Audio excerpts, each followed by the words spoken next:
mais j'étais pas en train de filmer. Alors.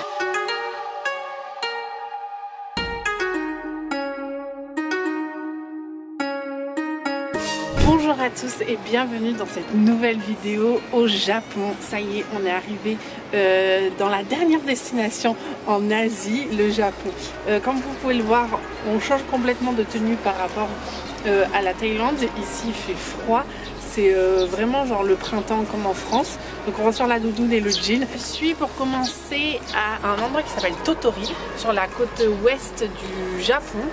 Et Tottori c'est connu, enfin c'est connu, c'est pas très touristique non plus. Je suis un peu la seule touriste étrangère, on va dire, sinon c'est que du tourisme local, il n'y a que des japonais. Mais c'est connu parce qu'il y a des dunes de sable, comme un peu la dune du Pilat si vous voulez, mais version japonaise. J'avais très hâte de visiter ce pays. C'est un des pays que je voulais le plus visiter quand j'ai un peu élaboré ce tour du monde. Donc je suis très contente d'être arrivée. L'arrivée s'est bien passée, enfin non, ça s'est pas bien passé. J'ai eu énormément de retard dans les avions, mais au final je suis arrivée, ça s'est bien déroulé. J'ai réussi à prendre le train toute seule, donc jusqu'à là tout va bien. Sachant que en fait les Japonais parlent pas très bien anglais et que bah, tout est écrit en japonais, donc je comprends rien. Et les gens ils me parlent en japonais, je comprends rien. Mais on arrive quand même à se débrouiller.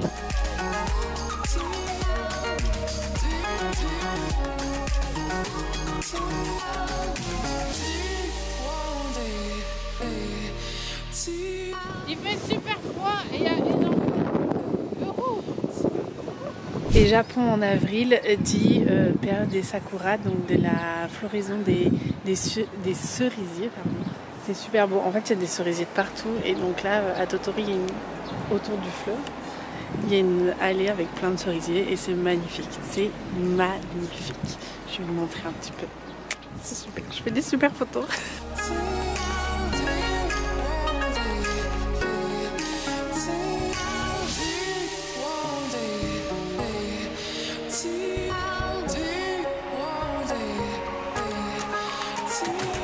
Je suis à Osaka pour la deuxième étape de ce voyage au Japon. Je viens juste d'arriver, donc là je me promène un petit peu dans la ville, c'est super chouette. J'adore ça. Change un peu de Tottori parce que Tottori en vrai c'était très calme. Il se passe pas grand chose dans la ville, c'est pas très mouvementé quoi. C'était une petite ville japonaise et là bah, Osaka c'est la grosse ville. Donc du coup il y a plein de choses là. Demain, journée très spéciale, demain c'est mon anniversaire. Et en fait il y a mon frère qui me rejoint au Japon. C'est la surprise, enfin c'est pas la surprise parce que je le sais. Et donc du coup lui il sait tout ce qu'il veut faire, qu'il va aller voir, tatati tatata, donc c'est lui qui a tout préparé. Moi j'ai rien préparé, il a fait le plan, moi je suis. J'ai juste préparé là mes 3 jours avant qu'il arrive à Tottori. Et du coup cette journée à Osaka, mais je vais juste suivre le mouvement de la ville et rien d'autre.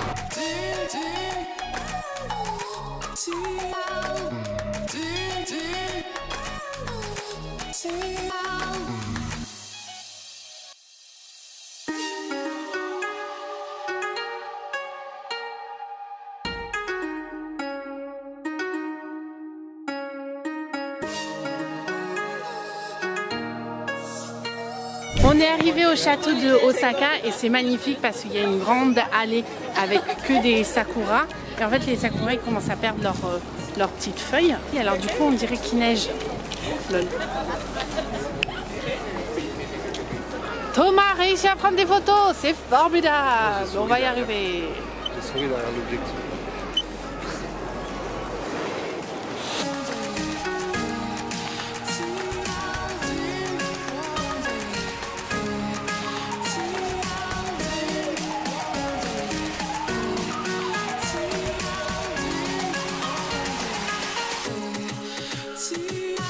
Alors, en fait, il pleut à Osaka, du coup on n'ira pas faire de rooftop ce soir. Mais c'est pas grave, on s'est rabattu sur une autre activité qui est le dégustage de sushi ambulant. C'est bon? Super!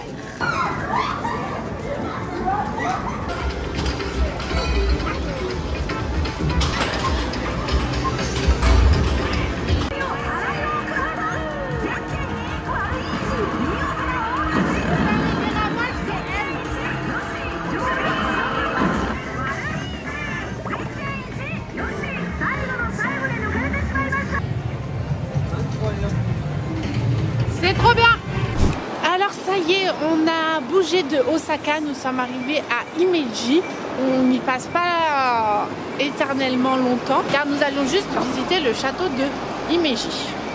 Je ne sais pas quelles sont ses particularités, mais je vais vous le dire quand je le saurai.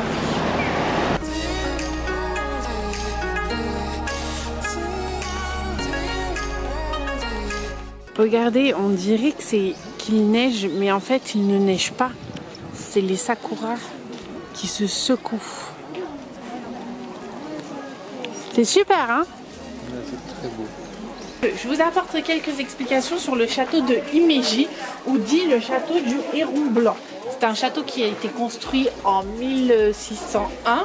Il a la particularité de n'avoir jamais été détruit, attaqué par des guerres, bombardé en feu et tout. Donc en fait, il est assez intact depuis 1601.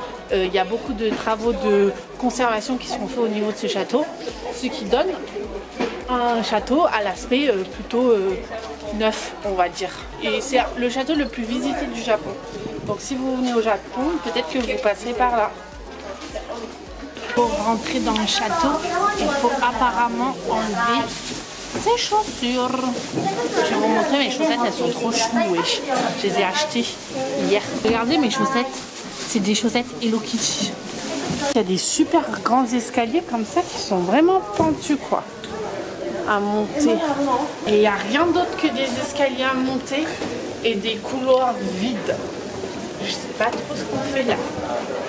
Je me pose des questions. Tous en chaussettes là, c'est quoi? C'est une pyjama party? Il n'y a rien, il n'y a rien.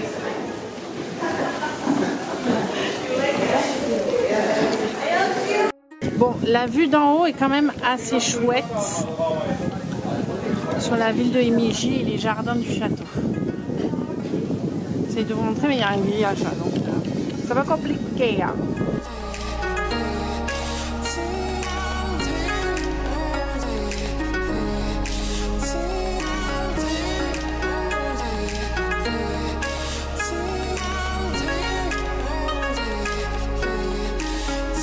Alors ça y est, on est arrivé dans le sud du Japon, plus précisément à Hiroshima. Hiroshima, c'est connu de tout le monde parce que c'est une ville qui s'était fait bombarder pendant la Seconde Guerre mondiale par les Américains. Donc là, on est un peu plus sur une partie historique de la visite du Japon. Je vais vous montrer, donc Hiroshima, ça a été complètement détruit avec la bombe atomique. La ville a tout été reconstruite après, donc c'est plutôt une ville assez moderne. Il y a quelques vestiges d'avant la bombe. Et surtout, il y a des monuments et il y a un musée pour expliquer un peu ce qui s'est passé. Donc c'est ce qu'on va faire aujourd'hui.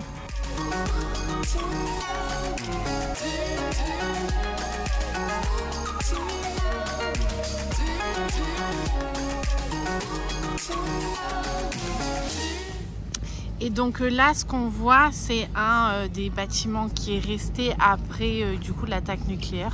Donc on voit bien la différence de style entre les nouveaux bâtiments très modernes et ce bâtiment-là qui est daté de avant 1945.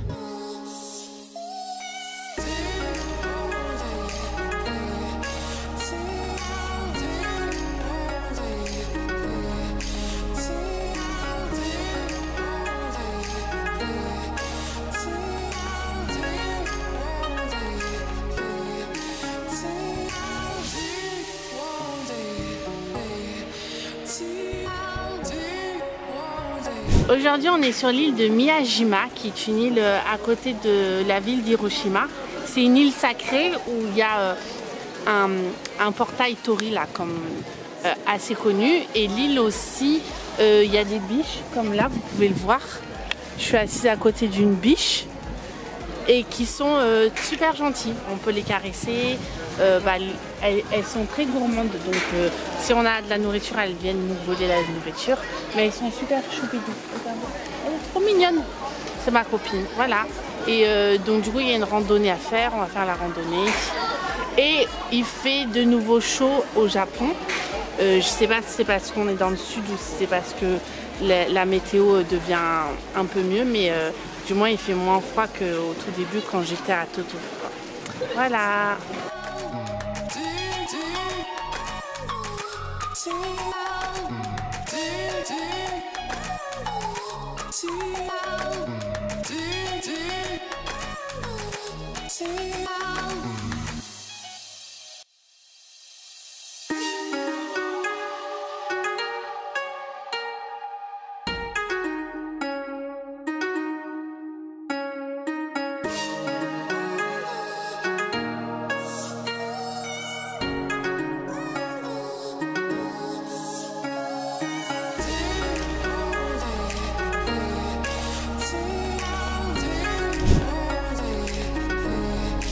Après avoir pris plusieurs trains et un funiculaire ce matin, nous sommes arrivés dans un petit village des montagnes japonaises. Et ce petit village est connu car il détient le plus grand cimetière du Japon. C'est le cimetière aux 1000 lanternes. Moi j'ai appelé comme ça, je suis pas sûre que ça s'appelle comme ça. C'est un endroit très mystique et très sacré. Il y a plein de temples, plein de trucs un peu bizarres. Ça peut faire peur quand même des fois.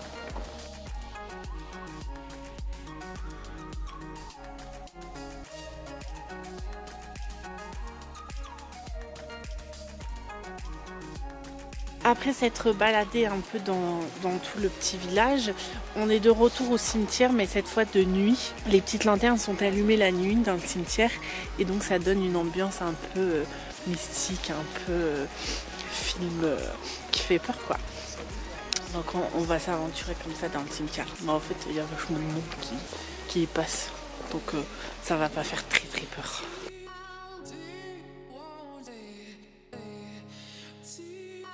Alors, dans le petit village de Koyasan, il y a deux religions qui coexistent ensemble, la religion shintoïste et la religion bouddhiste. Et en fait, ils partagent certaines prières. Il y a beaucoup de temples dans ce petit village. C'est vraiment un petit village, hein. Pas plus grand que Saint-Imier, attention. Et voilà, les religions coexistent ici et tout le monde s'entend bien, tout le monde est hyper heureux, le monde entier devrait prendre exemple sur ce petit village de Koyasan, perdu dans les montagnes japonaises, avec des arbres très grands. Regardez.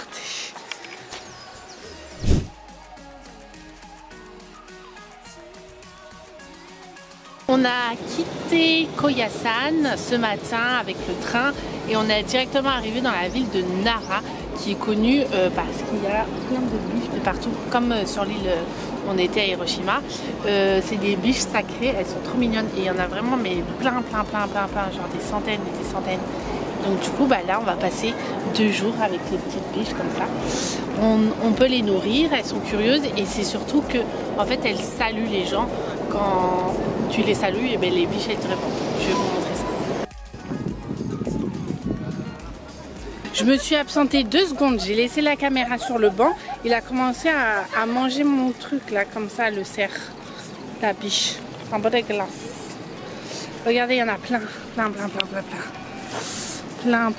everywhere. Regardez, je vais la saluer, elle. Là, je la salue. Elle me salue pas. On va essayer d'avoir une... Je la salue. Elle m'a salué. Oui, bravo. Bravo. Oui. Vous avez traversé la route, les filles. Alors, regardez premièrement ce que j'ai sur la tête. C'est un petit serre-tête biche. Et là, je mange... Ah, des biches se battent. Je disais que je mangeais une glace au cherry blossom, donc au sakura, et c'est très bon, mais ça a un goût à la cerise. Maintenant je porte que mes oreilles de biche. Et là on a acheté des petits gâteaux pour aller nourrir les petites biches. Ça va être trop mignon.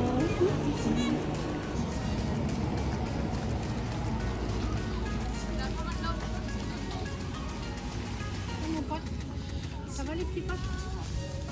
Super. Faut laisser pour les autres.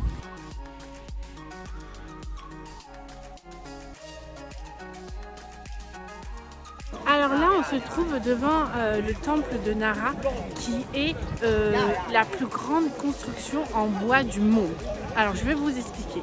C'est un temple qui a été construit il y a très longtemps, au genre 1100 095, ça se dit. Et il a été détruit plusieurs fois, 2 fois par le feu. Et donc à chaque fois ils ont reconstruit le bâtiment, mais la dernière fois qu'ils l'ont reconstruit, ils l'ont reconstruit un peu plus petit parce qu'ils n'avaient pas les fonds nécessaires pour refaire le bâtiment comme à son origine. Donc il est un peu plus petit de ce qu'il était à l'origine, et à l'intérieur il contient un géant Bouddha. Donc voilà, c'est la plus grande structure en bois du monde entier.